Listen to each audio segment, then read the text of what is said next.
Hello everyone! Are you ready to see what happens to Jonah next?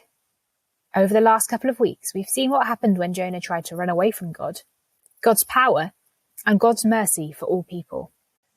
We left Jonah last time in the sea, drowning after he asked the sailors on his ship to Tarshish to throw him overboard. Now the Lord had arranged for a great fish to swallow Jonah. We don't know if it was a whale, a big fish, or even a special sea creature that God designed especially, but it doesn't really matter. What happens is pretty amazing, whatever type of creature it was. Jonah was inside the fish for 3 days and 3 nights. Just imagine being squished in a stomach for that long.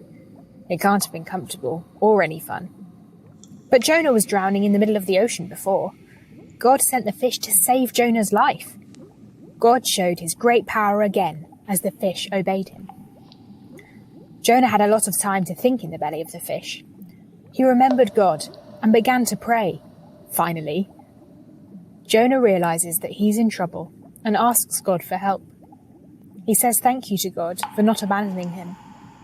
He promises to offer sacrifices to God, worship him, and go through with all the promises that he's made to God. After Jonah's long wait, the Lord ordered the fish to spit Jonah out onto the beach. Jonah was inside the fish for 3 days and 3 nights. Does this sound familiar to you? Who else was held for 3 days and 3 nights? That's right, it's Jesus. Jesus was dead for 3 days before he was raised back to life. Jonah was swallowed by the fish and then spat out back onto land 3 days later. When Jesus was on earth, the Jewish community used Jonah's story as a story of hope of the miracle of resurrection, coming back to life, like the miracle of Jonah being swallowed by the fish and being spat out alive 3 days later. So what can we learn from Jonah's story this week?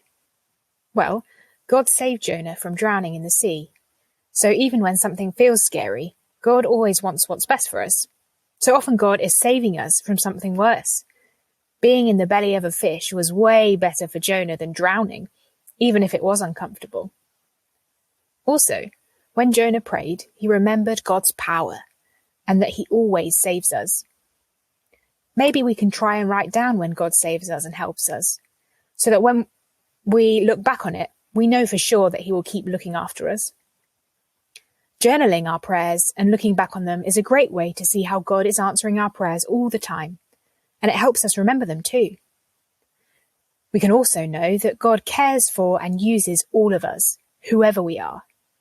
Jesus used Jonah's story to talk about how he was going to die and rise again, hundreds of years after Jonah was alive. This is written in the book of Matthew, chapter 12. Jonah wasn't perfect by any means, but he was still God's prophet, and through God's mercy, he was used for good, as we'll see next week. How can you use your story for good? How can you spread Jesus' love to the people around you? Whenever you pray this week, try to write them down or draw them. It'll help you to remember who or what you're praying for, and when you look back at what you've put down in the future, you can see how many of your prayers have been answered. Okay, it's time to leave Jonah for this week. Join us next time as Jonah gets his second chance.